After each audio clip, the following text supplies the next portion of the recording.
제가 지난 연말에 말씀드린 대로 이제 새해에 산상설교를 이렇게 차례로 묵상하려고 합니다.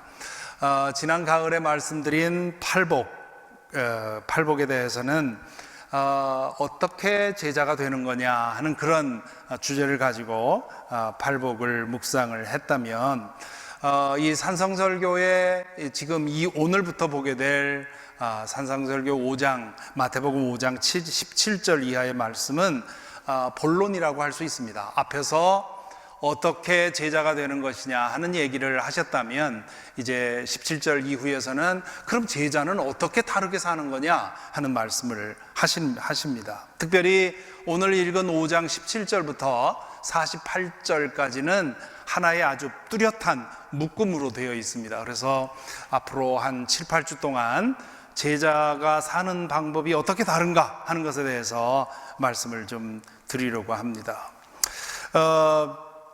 오늘 읽은 말씀에서 예수님은 이렇게 말문을 여시지요.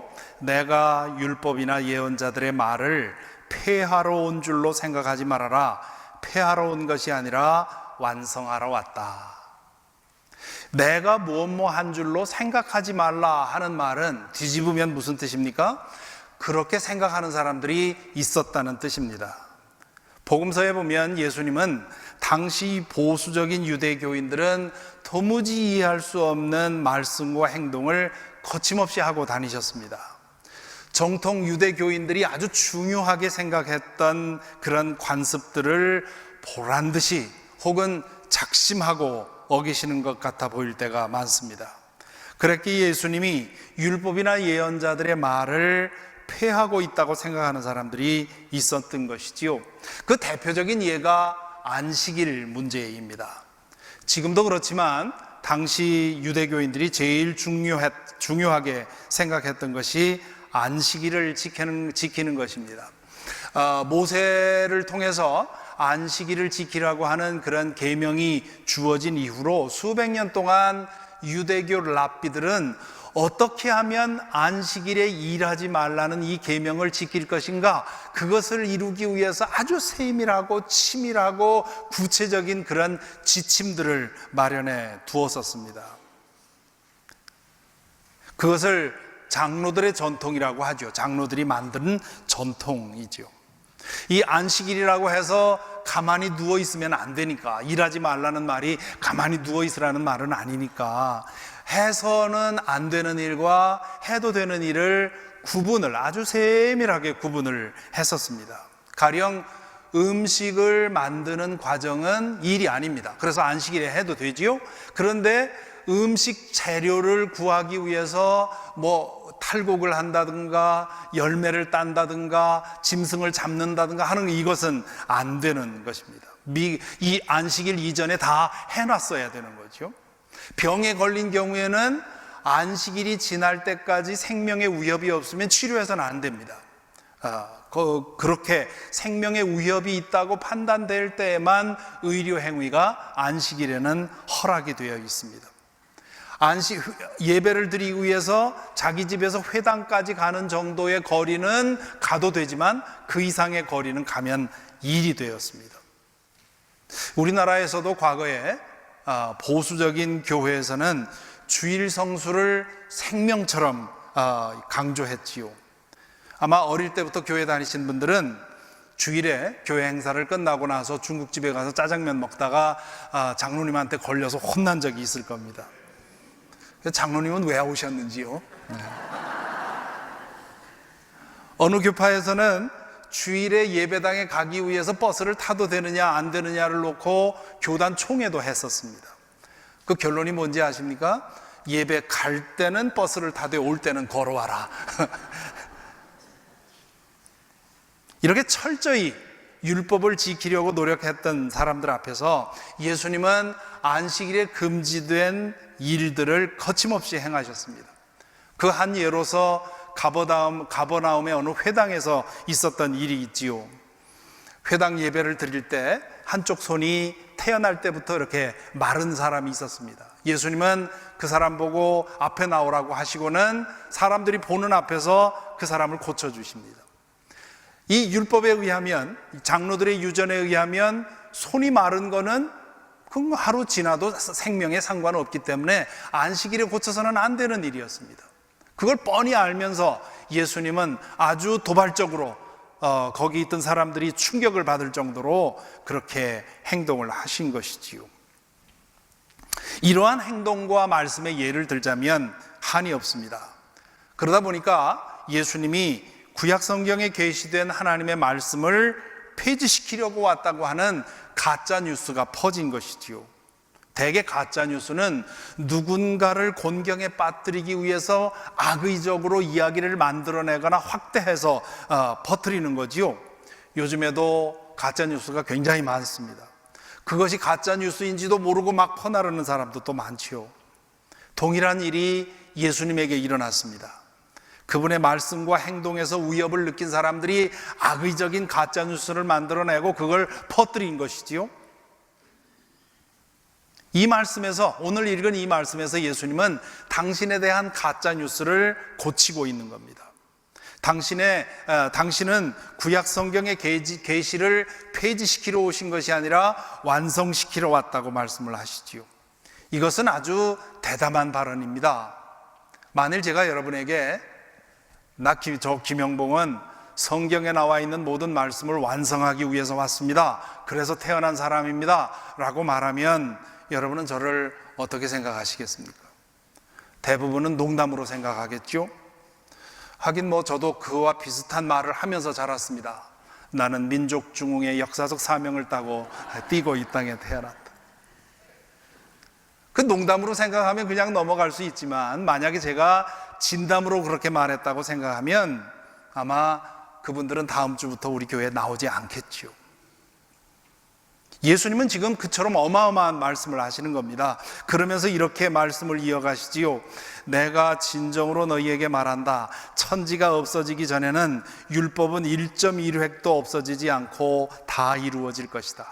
그러므로 누구든지 이 계명 가운데 아주 작은 것 하나라도 어기고 사람들을 그렇게 가르치는 사람은 하늘나라에서 아주 작은 사람이라고 일컬어질 것이요, 또 누구든지 계명을 가르치는 사람은, 행하며 가르치는 사람은 하늘나라에서 큰 사람이라고 일컬어질 것이다. 이 정통 유대교인들은 예수님의 말씀을 인정하지 않았습니다. 지금도 그렇지요. 그래서 예수님의 말씀을 대부분 거부하는데요. 그런데 유대교인들이 아주 좋아하는 예수님의 말씀인데 바로 이 마태복음 5장 18절 19절입니다. 왜냐하면 율법이 완전하다는 것을 아주 분명하게 강조하고 있기 때문이지요. 예수님을 믿는 사람들 중에도 구약의 율법을 그대로 다 지켜야 된다고 주장하는 사람들이 있습니다. 우리 지역 신문에 가끔 기독교가 안식일이 아니라 주일에 예배드리는 것이 가장 큰 배교라는 취지의 글이 올라오곤 합니다. 만일 안식일 규정이 율법에 있기 때문에 오늘날도 안식일을 계속 지켜야 된다고 주장하는 사람이라 있다면 그 사람은 율법에 나와 있는 모든 규정을 다 지켜야 됩니다. 돼지고기도 마음대로 먹고 랍스터나 꽃게탕도 마음대로 먹으면서 안식일 율법만 꼭 지켜야 된다고 주장하는 건 모순이지요. 제 말이 아니라 바울 사도의 말씀입니다. 사도 바울은 만일 율법을 준수함으로 하나님 앞에 의롭다함을 얻을 수 있다고 믿는 사람이라면 율법 전체를 다 행해야지 율법의 몇 가지만 행하고는 내가 의롭다고 말할 수 없다고 얘기를 했습니다. 그런데 우리는 율법의 모든 규정을 지키는 것이 불가능합니다. 그래서 바울 사도는 율법은 우리가 하나님의 기준에 맞추어 살 능력이 없다는 사실을 느끼게 하려고, 체험하게 하려고 이 율법을 주셨다고 얘기를 하지요. 우리가 하나님 앞에 의롭다고 인정받는 것은 오직 믿음 안에서 된다고 그렇게 얘기를 합니다. 그렇기 때문에 예수 그리스도 안에서 율법이 완성되었다고 말하는 것이지요. 자, 그렇다면 나는 율법과 예언자들의 말을 완성시키러 왔다 하는 말은 무슨 뜻일까요? 어떤 사람들은 예수님이 율법의 원뜻을 리커버하기 위해서 그것을 회복시키기 위해서 왔다는 뜻이라고 생각을 합니다. 그런 뜻도 없지는 않습니다. 그러나 이 말씀의 의미는 더 깊은 데 있습니다. 율법과 예언자들의 모든 말은 결국 메시아를 통해서 이루어질 하나님 나라를 지향하고 있습니다. 어떤 말씀은 구체적으로 이 메시아에 대해서 예언을 하지요. 시편과 예언서의 말씀이 많은 말씀들이 그렇습니다. 어떤 말씀들은 메시아 시대에 완성될 꿈을 담고 있습니다. 율법은 메시아 시대에 완성되게 될 그 완전한 삶의 모습을 그리고 있고요. 이스라엘의 역사에 관한 그 책들을 읽으면서 우리는 완전한 왕에 대한 꿈을 꾸게 되어 있는 거고요. 그리고 잠언이라든가 전도서라든가 하는 이 지혜서를 읽으면서는 완전한 지혜를 꿈꾸게 되는 겁니다. 이런 뜻에서 구약 성경의 바탕에는 메시아를 향한 기대와 소망과 꿈이 깔려 있다고 말하는 것입니다. 구약 성경에 계시는 메시아 시대를 향하고 있고 그 메시아가 바로 예수님이십니다. 그렇기에 예수님은 율법과 예언의 말씀을 완성하기 위해 오셨다고 말씀을 하신 것이지요. 그런 의미에서 예수님은 율법의 1.1획도 없어지지 않고 다 이루어질 것이라고 말씀을 하신 것이지요. 유대교인들도 구약 성경을 읽고요, 우리 기독교인들도 구약 성경을 읽습니다. 하지만 읽는 방식은 전혀 다릅니다. 정통 유대교인들은 나사렛 예수가 하나님이 보내신 메시아라고 믿지 않습니다. 그들은 예수를 메시아로 믿는 사람들은 더 이상 유대교인으로 간주하지 않습니다. 예수님을 메시아로 믿으면서도 그냥 유대교인으로 남아있으려는 사람들을 가리켜서 메시아를 믿는 유대인들, 영어로 메시아닉 주 그렇게 부릅니다. 이 메시아닉 주는 정통 유대인들에게는 이단자들입니다. 유대교인들은 구약 성경을 타낙이라고 부릅니다. 구약 성경의 세 묶음, 토라, 네빔, 케투빔이라고 하는 이 세 묶음의 첫 자를 따서 만든 말이 타낙이라는 말입니다. 혹은 히브리 성경이라고도 부릅니다. 이 구약 성경을 히브리 성경이라고 부르는 사람들은 신약 성경을 The Christian Bible, 기독교 성경이라고 부르지요. 그렇게 이름을 달리 부르는 이유가 있습니다. 구약이라는 말은, The Old Testament이라는 말은 옛 언약, 낡은 언약, 그렇기 때문에 시효가 지난 언약이라는 뜻입니다. 왜 시효가 지났습니까? 구약 성경에 배어있는 기대와 꿈과 소망이 예수 그리스도 안에서 이루어졌기 때문입니다. 구약 성경에 계시는 완전한 것이 오기 전에 잠정적으로 주어진 불완전한 계시입니다. 불완전한 것은 완전한 것이 오면 시효를 다하는 것입니다. 마치 태양빛이 떠오르면 전깃불을 끄는 것처럼 완전한 것이 오면 불완전한 것은 사라지게 되어 있는 것이지요. 바울 사도는 이것을 가정교사에 비유했습니다. 당시 그리스 로마 문화권에서는 부유한 집에서는 6살부터 16살 정도의 아이들을 노예 중에 이 교육을 받은 노예에게 맡겨서 가정교사를 시켰습니다. 그 사람은 노예이긴 하지만 상당한 교육을 받은 사람이기 때문에 이 아이는 자라면서 그 노예에게 절대 복종해야 됩니다. 개역 성경은 그 선생을 몽학 선생이라고 얘기를 하죠. 주인집 자녀이긴 하지만 그 기간 동안은 종에게 복종을 해야 됩니다. 그러다가 성인이 되면 그 노예 선생으로부터 벗어나게 되는 것이지요. 바울 사도는 율법의 역할을 이 개인교사 역할에 비유합니다.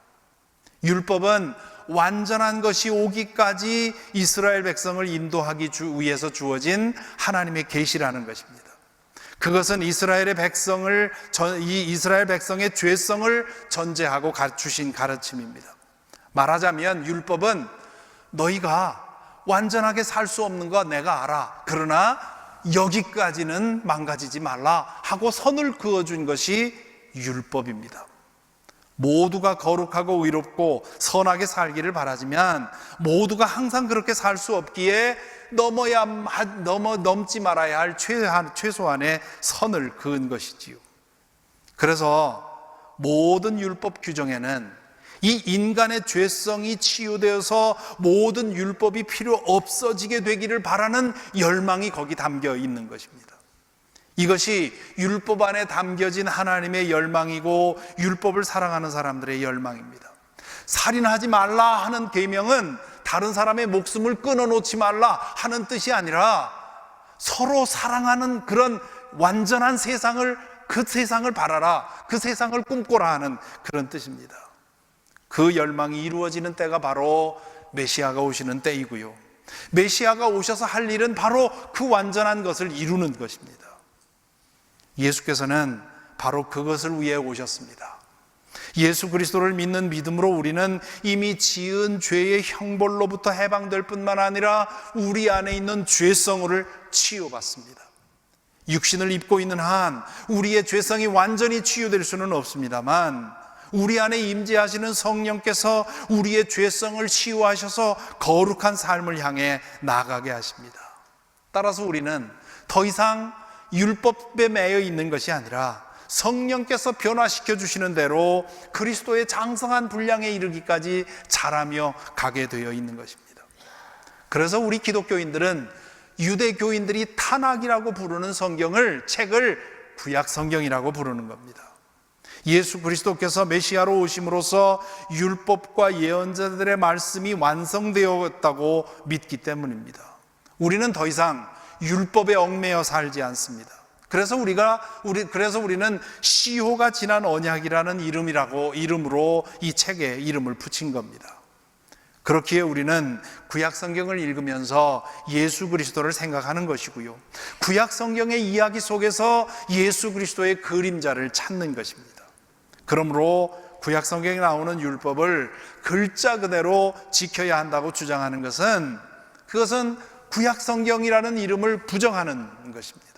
예수 그리스도 안에서 율법과 예언의 모든 것들이 이루어졌다는 사실을 인정하지 않는 것이지요. 나사렛 출신의 예수를 메시아로 받아들이느냐 마느냐가 이렇게 차이가 큽니다. 이것이 기독교 신앙의 기본 중의 기본입니다. 그래서 세례를 베풀 때 공개적으로 묻는 질문이 있지요. 당신은 예수 그리스도를 구원자요 주님으로 믿습니까? Do you accept Jesus Christ as your Savior and Lord? 그렇게 묻습니다. 이 질문에서 구원자여 주님, Savior and Lord라고 굳이 구분해서 묻는 이유가 있습니다. 예수 그리스도를 구원자로 믿느냐는 질문은 그분이 예언자들이 예언했던 그 메시아로 믿는지, 그리고 율법에 숨겨져 있는 하나님의 열망을 이루시는 분이라고 믿는지를 묻는 질문입니다. 구약의 역사서를 읽으면서 정말 완전한 왕은 없을까라고 생각했던 그 완전한 왕이 예수 그리스도라는 사실을 믿느냐 하는 질문입니다. 지혜서에 담겨있는 그 완전한 지혜가 예수 그리스도를 통해서 계시되었는지를 묻고 있는 질문입니다. 유대인들이 타낙이라고 부르는 성경을 당신은 정말 구약이라고 믿습니까? 라고 묻는 질문입니다. 반면에 예수님을 주님이라고 믿습니까? 라고 하는 질문은 인류의 구원자로 오신 그분과 개인적인 관계를 맺고 있느냐는 질문입니다. 그 관계 안에서 그분이 주시는 구원을 개인적으로 경험하고 있느냐는 질문입니다.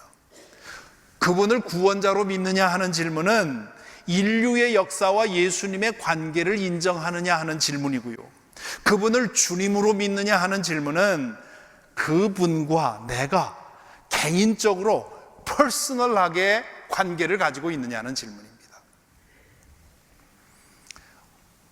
김영복 목사가 담임 목사다라고 인정하는 그거 하고요, 나의 목사로 인정을 하고 저로부터 영적인 지도와 그런 상담을 얻고 그런 지도를 받기를 원하는 것하고는 전혀 다른 것입니다. 마찬가지로 예수님을 인류의 구주로 인정하는 것과 내 마음을 열고 나의 구주 주님으로 인정하는 것과는 전혀 다른 것이지요.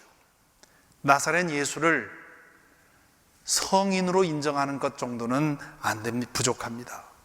유대교인들과 무슬림들이 믿는 것처럼 예수님을 위대한 예언자들 중에 하나로 믿는 것만으로도 부족합니다. 그분은 하나님의 아들로서 완전한 계시자로, 온 인류의 구원자로, 영원한 왕으로, 참된 지혜자로 우리에게 오셨다고 믿는 것이 기독교 신앙의 출발입니다. 하지만 그분은 또한 저와 여러분, 우리 각자의 주님이시기를 원하십니다.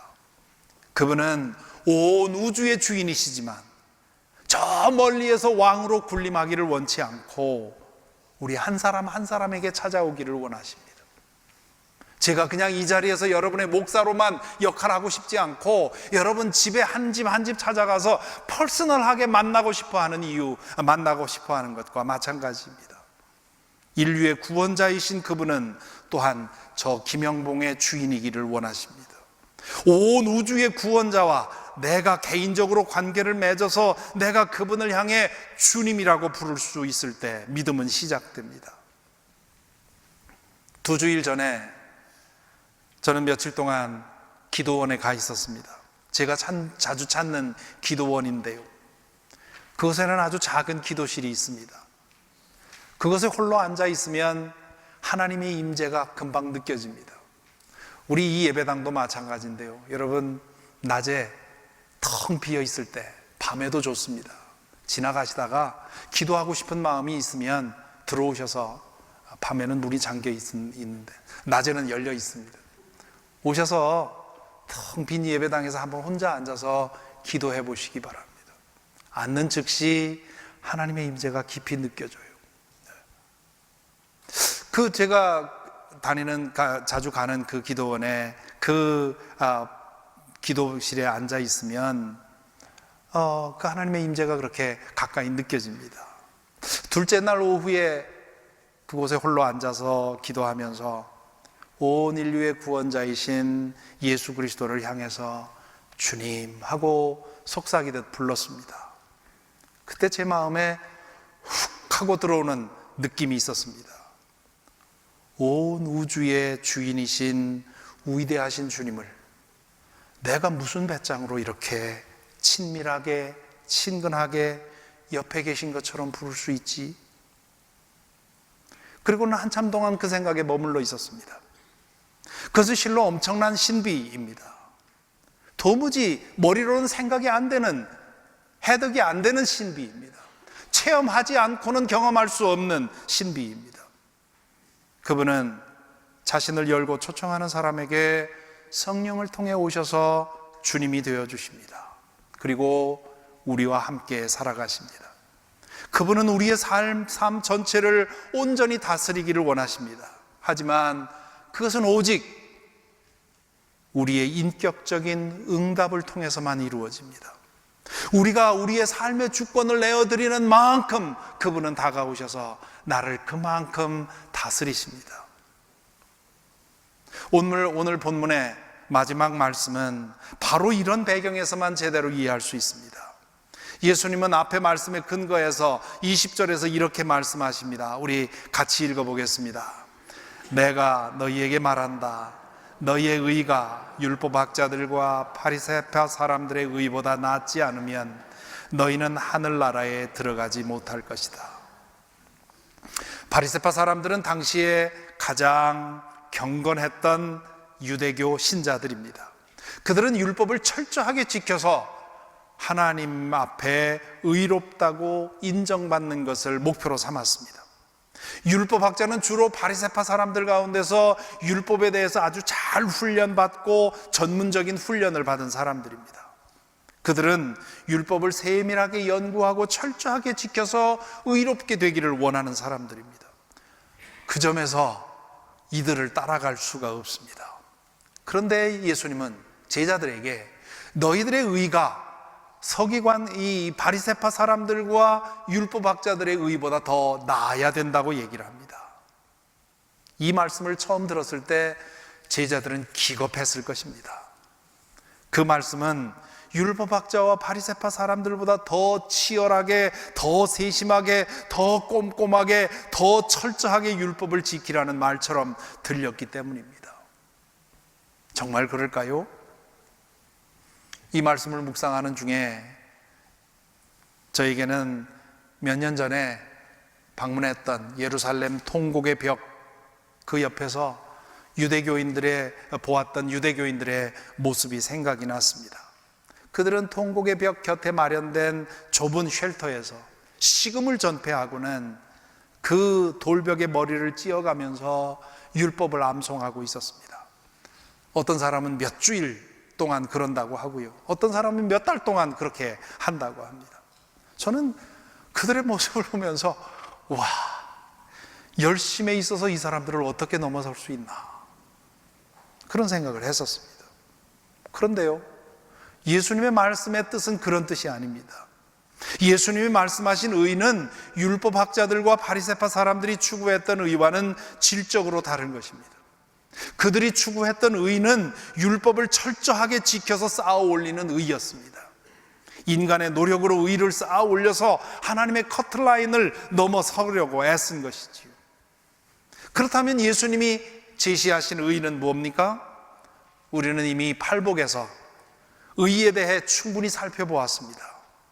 이 팔복의 4번째 말씀과 8번째 말씀에서 예수님은 의에 대해서 이미 말씀을 하셨습니다.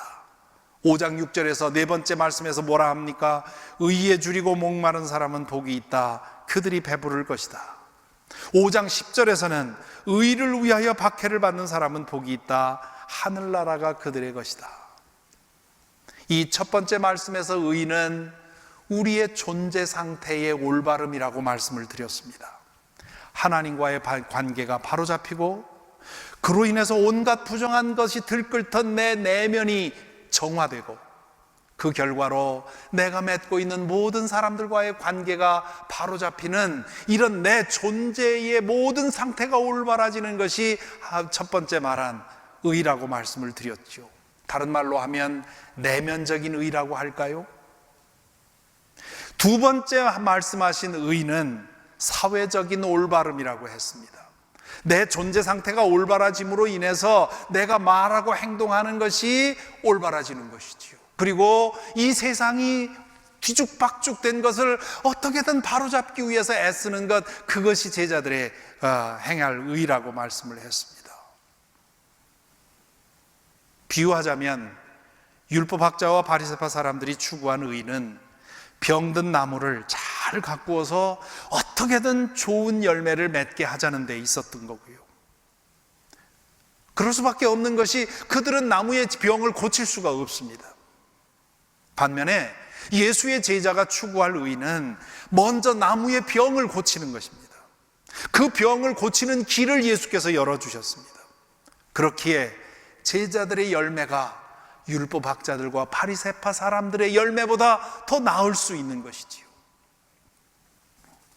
어떤 사람들은 이 20절에 근거해서 믿음이 아니라 행함으로 구원받는 것이라고 주장하는 사람들도 있습니다. 얼른 보면 율법학자들과 바리새파 사람들의 의보다 제자들의 의가 더 나아야만 하늘나라에 들어간다, 이 말은 꼭 행함으로 구원 얻는다는 말인 것처럼 보일 수 있습니다. 하지만 예수님이 말씀하신 참된 의는 믿음 안에서 얻는 의에서 시작이 되는 것입니다. 그러므로 예수님은 지금 믿음을 낳는 의에 대해서 말씀을 하고 있는 것이지요. 교리적인 믿음, 형식적인 믿음이 아니라 우리의 내면을 변화시키고 그럼으로써 우리의 말과 행실 전체를 변화시키는 그런 믿음에 대해서 말씀을 하고 있는 것입니다. 한국 뉴스를 보면 재벌 총수들의 갑질에 대한 뉴스가 잊을만하면 보도되곤 합니다. 얼마 전에도 한 기업의 대표가 그동안 저질러온 여러 가지 만행들이 꼬리에 꼬리를 물고 터졌습니다. 재정 비리, 직원들에 대한 폭언과 폭행, 성추행, 부정한 사업 거래, 부도덕한 취미생활 등 직원들과 그 주변 사람들의 증언을 절반만 인정해도 이건 야만성과 비열함과 부도덕성에 있어서 누구에게도 뒤지지 않을 만한 그런 사람입니다. 그런데요, 그 사람이 교회를 다녔다는 소문이 있습니다. 그가 다니는 교회에서는 그의 사업을 위해서 특별 예배도 드렸다는 겁니다. 아마 개업 예배 같은 걸 드린 거겠죠. 도대체 이 사람은 왜 교회를 다닌 걸까요? 그 사람은 정말 온 인류의 구원자이신 예수 그리스도를 주님으로 모시고, 그리고 그 주님께서 나를 변화시키는 거 어떻게든 변화시키든 나는 따라가겠다는 마음 갖고 그렇게 믿은 걸까요? 그렇게 되고 싶은 마음이 그 사람에게 과연 있었을까요? 그 사람은 자신이 이루고자 하는 목표를 이룰 수 있는 수단으로, 그리고 자신의 비행을 덮는 그런 위장으로 교회를 다녔을 것 아니겠습니까? 여러분도 다 아시지요? 교회를 다닌다고 다 믿는 사람 아니고요, 믿는다고 해서 다 진짜는 아닙니다. 제대로 진짜로 믿어야 합니다.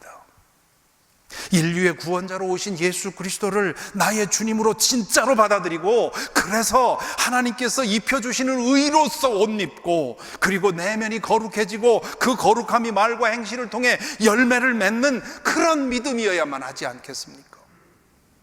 의를 낳는 믿음에 대한 진실한 열망이 없다면 괜히 교회 다니면서 교회 욕먹이고 하나님의 영광을 더럽히고 그럴 필요 없지 않냐는 말씀입니다. 그래서 저를 포함해서 우리 교회 모든 분들에게 호소합니다. 이번에 이 산상설교의 말씀을 하나씩 정말 씹어 먹어가면서 제대로 믿도록 힘써 보십시다. 정도의 차이가 있다면 우리 모두도 부족한 사람들 아닙니까? 허물 많은 사람들입니다. 그러니 겸손히 마음을 내려놓고 믿음의 방향을 제대로 잡으십시다. 우리 안에 임한 하나님의 의가 결국 우리의 삶을 변화시킬 수 있도록 제대로 믿어보자는 얘기입니다. 우리 교인 중에는요, 하나님 믿어서 내가 이렇게 축복받았다, 이런 간증하는 사람 없었으면 좋겠습니다. 물질적인 축복은 믿음의 잣대가 아닙니다. 하나님이 덤으로 주시는 겁니다. 그거 가지고 내 믿음이 제대로 된 것처럼 생각하지 마시기 바랍니다. 우리 교인들은 믿음이 낳은 의가 내 안에 있는지를 늘 살피면서, 혹시 이웃에게 간증할 일이 있다면 하나님이 나를 이렇게 바꿔주셨다고 그렇게 간증할 수 있는 그런 우리가 되었으면 좋겠습니다. 그런 변화가 우리 안에 더 깊이, 더 진실하게, 더 뜨겁게 일어날 수 있도록 우리 주 예수 그리스도를 믿고 사모하고 의지하고 사랑하고 품어 안으십시다. 그분 아니면 이런 일이 일어날 수가 없기 때문입니다. 그분 아니면 우리가 알지 않습니까? 우리 자신이 얼마나 해결할 수 없는 문제투성이인 거 우리 다 알지 않습니까? 내가 결단해서 할 수 있습니까? 없습니다. 오직 우리를 녹이고 변화시키고 새롭게 하실 분은 예수 그리스도밖에 없습니다. 그리고 우리 사김의 교회를 여기에 세워주신 것은 다른 일이 아니라 바로 예수 그리스도의 이 구원하시는 능력, 그리고 믿음을 낳는 그 의를 낳는 그 믿음의 능력을 우리 각자의 삶을 통해, 그리고 우리 교회의 삶을 통해 보여주자는 것 아닙니까? 이런 믿음 가지고, 이런 마음 가지고 신앙생활하는 저와 여러분이 되기를 간절히 바랍니다.